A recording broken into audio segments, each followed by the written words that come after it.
Hello everyone. बेटा आज हम शुरू करने वाले हैं 9th क्लास का chapter number 3 atoms and molecules. तो इस चैप्टर के अंदर हम एलिमेंट्स की जो बेसिक कंपोजिशन होती है या कंपाउंड्स की जो बेसिक कंपोजिशन है जिससे वो बने होते हैं उनके बारे में सीखेंगे और इसके अंदर हम सीखेंगे laws of chemical combination.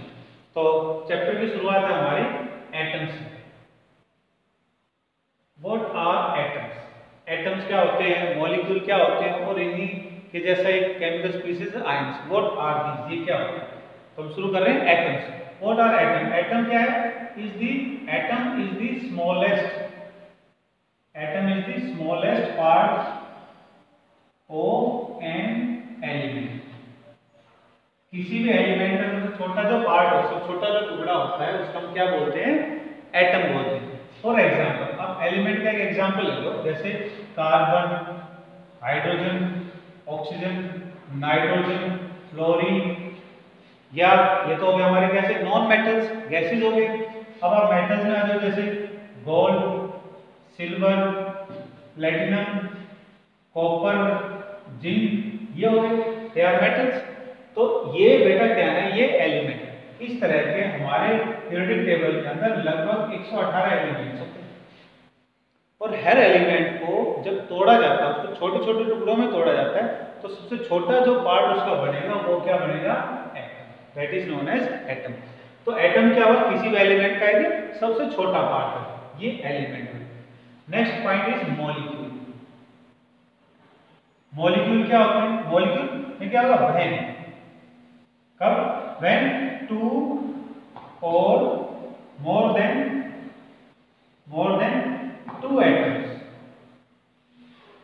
two atoms combine together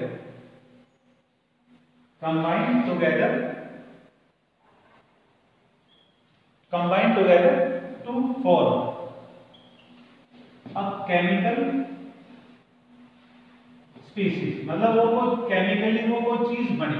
ऐसे दो एटम को आपने जोड़कर वो किसी चीज को बनाते ही ना हो तो उसे फिर हम मॉलिक्यूल नहीं कहेंगे। तो मॉलिक्यूल क्या होगा? जब दो एटम वो सेम भी हो सकते हैं, डिफरेंट भी हो सकते हैं।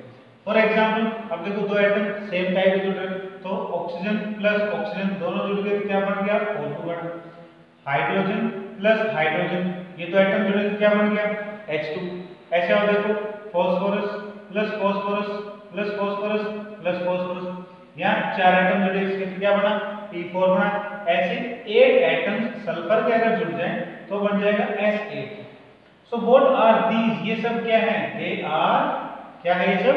They are molecules. ये मॉलिक्यूल व्हेन टू एटम्स, और ज्यादा भी जुड़ सकते हैं। अब देखो इसमें 2 है, इसमें 2, इसमें 4 है, इसमें 8। सो दे आर मॉलिक्यूल। कितने मॉलिक्यूल? ये ऑक्सीजन का एक मॉलिक्यूल है, ये भी हाइड्रोजन का एक मॉलिक्यूल है, ये फास्फोरस का एक मॉलिक्यूल है, ये सल्फर का एक मॉलिक्यूल है। क्योंकि ये 8 मिलकर के फिर एक यूनिट बना रहे हैं, ये 4 मिलकर के एक यूनिट बना रहे हैं, इनमें 2 ही एटम मिलकर के यूनिट को बनाने का। दीज आर सिंगल मॉलिक्यूल्स, ये एक एक मॉलिक्यूल। और किस टाइप के मॉलिक्यूल है? ये होमो एटॉमिक टाइप के। इनको हम क्या कहेंगे? होमो एटॉमिक। होमो एटॉमिक, होमो का मतलब क्या होता है? सेम। एटॉमिक का मतलब एटम। ये वो मॉलिक्यूल है जो सेम एटम से बने। ये ऑक्सीजन से बना है, ये फास्फोरस से बना है। So they are homo atomic molecule. अब हम कुछ एग्जांपल लेते हैं हेटेरोएटॉमिक मॉलिक्यूल्स के। जैसे एग्जांपल हमने बात कर दी कार्बन प्लस ऑक्सीजन, ये कंबाइन हो गए, क्या बना ले? कार्बन डाइऑक्साइड को बना लो। या ऐसे ही मान लो सल्फर प्लस ऑक्सीजन, ये कंबाइन कर ले, क्या बना ले? SO2 को बनाने का काम करें। ऐसे ही मान लीजिए nitrogen plus hydrogen plus oxygen, ये जुड़ जाएंगे, क्या बनाए? नाइट्रिक एसिड को बनाए, HNO3 को बनाए। तो इनके अंदर क्या हो रहा है? अलग अलग एटम्स कंबाइन हो रहे हैं, लेकिन कंबाइन करके क्या करें? किसी चीज को बना रहे। तो इनको हम क्या कहेंगे? अलग अलग एटम्स, इनको बोलेंगे हेटेरो। हेटेरो का मतलब क्या होता है? डिफरेंट। तो हेटेरो एटॉमिक स्पीशीज या हेटेरो एटॉमिक मॉलिक्यूल्स। तो ये बन गए हमारे हेटेरो एटॉमिक मॉलिक्यूल्स। तो ये है मॉलिक्यूल्स। अब नेक्स्ट वर्ड जो है हमारे पास में similar to this is ion. बिल्कुल, ये एक वर्ड हो गया, सेकंड वर्ड हो गया, थर्ड वर्ड आयन। आयन क्या है? Ion is a charged chemical species. Charged मतलब एटम के ऊपर चार्ज आ जाए या मॉलिक्यूल पे चार्ज आ जाए तो हम इसको क्या कहेंगे? Will call them as molecule. For example carbon के पास चार्ज आ जाए माइनस, हाइड्रोजन पे चार्ज आ जाए माइनस, ऑक्सीजन पे -2 आ जाए, नाइट्रोजन पे -3 आ जाए, फ्लोरीन पे -1 आ जाए। तो इन पे चार्ज आ गया, चार्ज कैसा भी हो, नेगेटिव हो या पॉजिटिव, इन्हें हम क्या कहेंगे, आयन कहेंगे।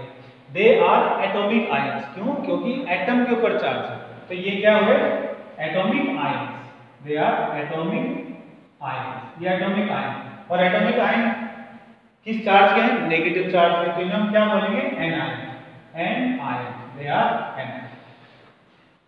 अब ऐसे और गोल्ड है इसमें +3 चार्ज है, सिल्वर पे +1 है, प्लेटिनम के ऊपर +2 है, कॉपर पे +2 है, जिंक के ऊपर +2 है, दे आर आल्सो, ये भी क्या है, आयंस। कैसे आयन है, एटॉमिक आयंस, क्योंकि एटम से बने। और किस टाइप के हैं, पॉजिटिव चार्ज के, जिनको हम क्या बोलेंगे, cation, cation, they are cations, इनको हम कैटायन के नाम से। तो नेगेटिव चार्ज आयन हो गए एनायन, पॉजिटिव चार्ज आयन हो गए कैटायन। अब हम बात करते हैं मॉलिक्यूल्स को लेकर। तो मॉलिक्यूल्स जो है वो भी आयन के रूप में हो सकते हैं। सपोज इसके पास चार्ज हो -1, इसके पास चार्ज हो +1, इसके पास चार्ज हो -2, इसके पास चार्ज हो +2, ऐसे यहाँ पर इसके पास चार्ज हो +1, इसके पास चार्ज हो -+2, इसके पास चार्ज हो, मान लिया जब हम इसको डिफरेंशिएट करेंगे तो इसमें हाइड्रोजन हट जाएगा, जो प्लस या माइनस में चार्ज है। तो जब मॉलिक्यूलों पे चार्ज आ जाए तो हमको क्या कहेंगे, मॉलिक्यूलर आयंस, और जब एटम पे हो तो क्या नाम था, एटॉमिक आयन। नेगेटिव चार्ज वालों को क्या बोलेंगे, एनायन, और पॉजिटिव वालों को क्या बोलेंगे, कैटायंस के नाम से। So this was the basic, these 3 points, ये जो 3 बातें हमने करी हैं, 1 2 3, दे आर फंडामेंटल पार्टिकल्स, इनको हम फंडामेंटल पार्टिकल्स बोलते हैं। बेसिक है, ये केमिस्ट्री की बेसिक्स है, इन्हीं से फिर हमारी केमिस्ट्री की नींव रखी जाती है, इन्हीं से फिर कंपाउंड्स जो है वो बनने शुरू होते हैं। तो composition of chemical substances starts from atoms, molecules और आयंस। किसी चीज के अंदर एटम ही होते हैं, किसी केमिकल स्पीशीज में सिर्फ मॉलिक्यूल होते हैं, किसी में आयन होते हैं, और किसी के अंदर तीनों में से 2 चीज हो सकती हैं, तीनों भी हो सकती हैं, कुछ भी हो सकता है, हम कहते हैं। नाउ लेट्स स्टार्ट, अब हम चैप्टर की फर्स्ट पॉइंट को शुरू करें, and that is laws of chemical combination. Laws of, पहले हमने क्या किया, फंडामेंटल कॉन्सेप्ट से, अब हम करेंगे लॉज ऑफ केमिकल कॉम्बिनेशन।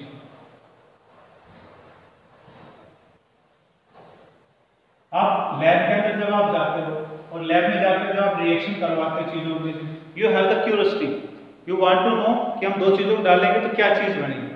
तो कई बार आपने इस प्रैक्टिस में देखा होगा, एक्सपेरिमेंट, कि कुछ चीजों में रिएक्शन होता है तो किसी चीज को बना लेते हैं, और कुछ में रिएक्शन नहीं होता, वो कुछ नहीं बनता। तो ऐसा क्या होता है उनके अंदर कि कुछ तो प्रोडक्ट बना रहे हैं और कुछ प्रोडक्ट नहीं बना पा रहे, कुछ में रिएक्शन नहीं हो पा रहा। दिस इज बिकॉज जिनमें प्रोडक्ट नहीं बन पा रहा है, जो रिएक्शन नहीं हो पा रहे हैं, they are not following certain laws of chemistry, वो केमिस्ट्री के कुछ रूल्स फॉलो नहीं होते उनके अंदर, इसलिए वो रिएक्शन नहीं होते। तो व्हाट आर दीज लॉज, वो क्या होते हैं, इन्हें हम क्या बोल रहे हैं, laws of chemical combination. They are 5 in number, ये 5 होते हैं chemical laws. First is law of constant या conservation, law of conservation of mass. Second है law of constant composition. Third है law of multiple proportion. Fourth है law of reciprocal proportion, law of reciprocal proportion. और fifth है Gay Lussac's law of combining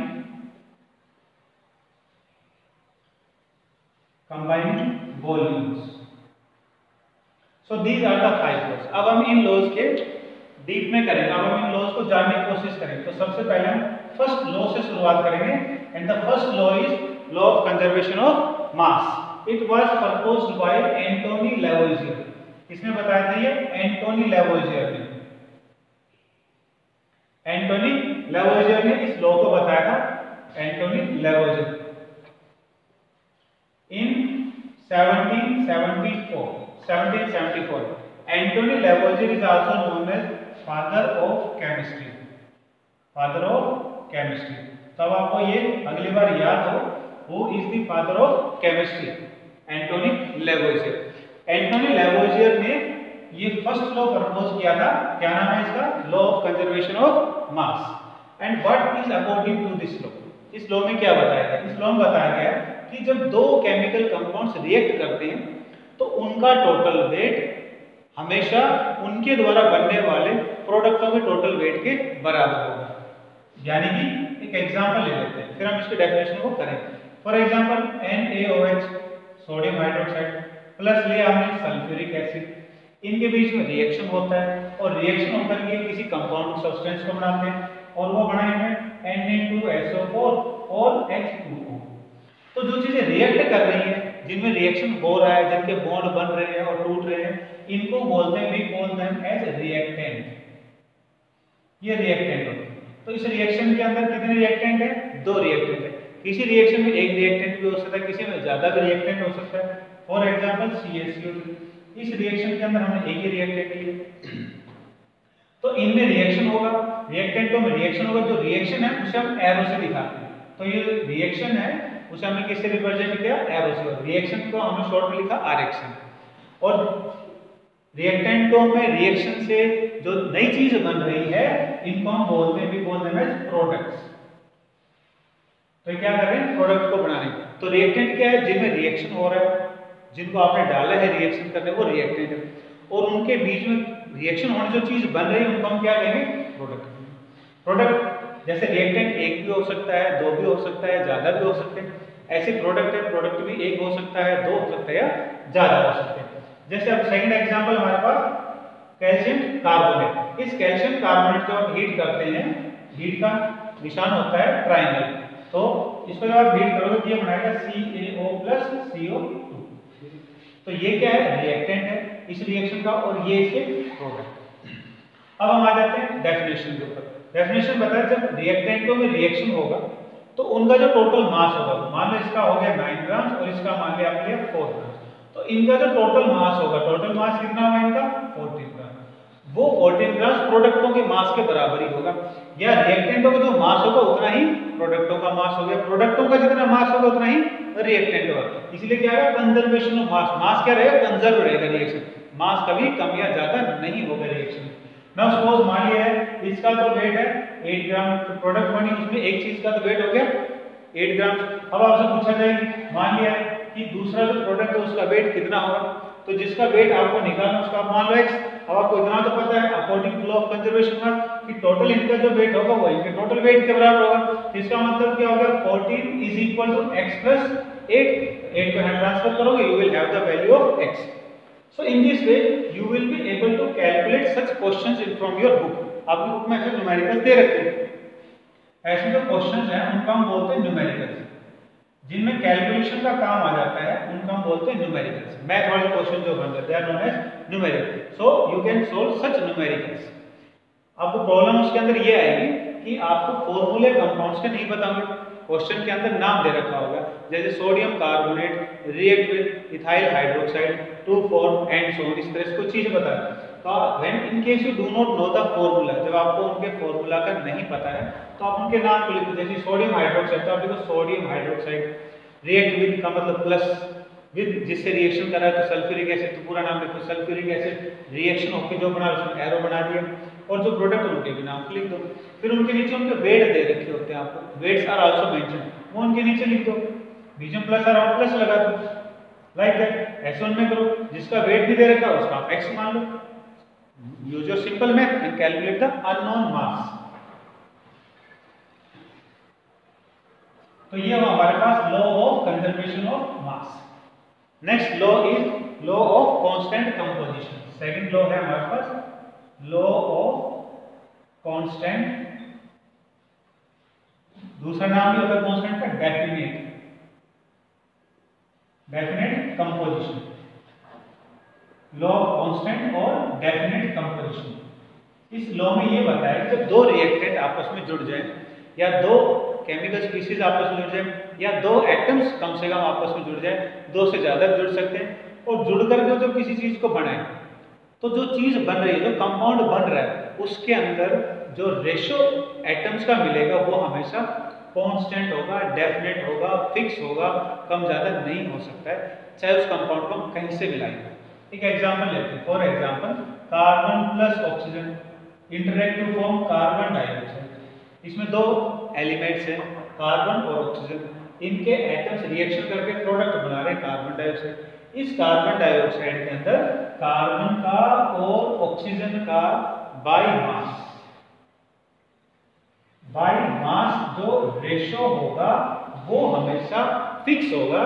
इस carbon dioxide को चाहे किसी भी मेथड से बनाया गया, तो कार्बन डाइऑक्साइड किसी मेथड से बनाई गई, उसके अंदर मिलने वाले ऑक्सीजन और कार्बन का बाई मास रेशो हमेशा फिक्स होगा, कंपोजिशन बनाएगा, फिक्स कंपोजिशन। इसलिए हम इसको क्या बोलते हैं, कांस्टेंट या डेफिनेट कंपोजिशन। अब देखो इनका रेशो जो आपको बनाना है, कार्बन का वेट कितना होता है 12 ग्राम, ऑक्सीजन का वेट कितना होता है 16 ग्राम, लेकिन ऑक्सीजन कितनी है 2, तो इनटू 2 करो तो हो गया 12 रेशो 32। सो द रेशो क्या रेशो है, 3 से 4 से डिवाइड करोगे कितना हो गया 3:8। इसमें है कार्बन और ऑक्सीजन, और किस कंपाउंड की बात हो रही है, carbon. So in carbon dioxide ratio between carbon and oxygen is constant, fix है। और कैसे है ये ratio, by mass ratio between the atoms in A compound is always constant, fix होता है, नेवर चेंज। अगर रेशो चेंज हो जाए, मान लो 3:9 आ जाए, आपने कभी कार्बन डाइऑक्साइड का वेट रेशो निकाला 3:9, तो वो कार्बन डाइऑक्साइड नहीं है, वो कोई और कंपाउंड है, क्योंकि कार्बन डाइऑक्साइड के अंदर कार्बन ऑक्सीजन का वेट रेशो क्या है, फिक्स है, वो कितना है 3:8। ऐसे ही हर कंपाउंड के अंदर जो रेशो होगा by mass is always constant, fix होगा। फॉर एग्जांपल, अब हम ये हो गया हमारा फर्स्ट एग्जांपल, अब हम दूसरा एग्जांपल ले लें, लाइक वाटर H2। तो H2O के अंदर कौन कौन से एलिमेंट है, एक हाइड्रोजन है और एक ऑक्सीजन है। तो इनका बाय मास रेशो निकाला तो हाइड्रोजन का वेट कितना होता है 1 ग्राम, 2 हाइड्रोजन का कितना वेट हो गया 2 ग्राम, ऑक्सीजन का वेट कितना बताया था 16 ग्राम। अब आप इसको करोगे तो क्या हो जाएगा, रेशो इज 1:8। तो वाटर के अंदर हाइड्रोजन और ऑक्सीजन का बाय मास जो रेशो है वो कितना है 1:8, and it is always constant. ये पानी चाहे किसी के भी घर का हो, उसके अंदर हाइड्रोजन ऑक्सीजन का रेशो क्या होगा, ऑलवेज कांस्टेंट, फिक्स होगा। अगर रेशो चेंज हुआ तो वो वाटर नहीं होगा, वो कोई और केमिकल कंपाउंड हो सकता है।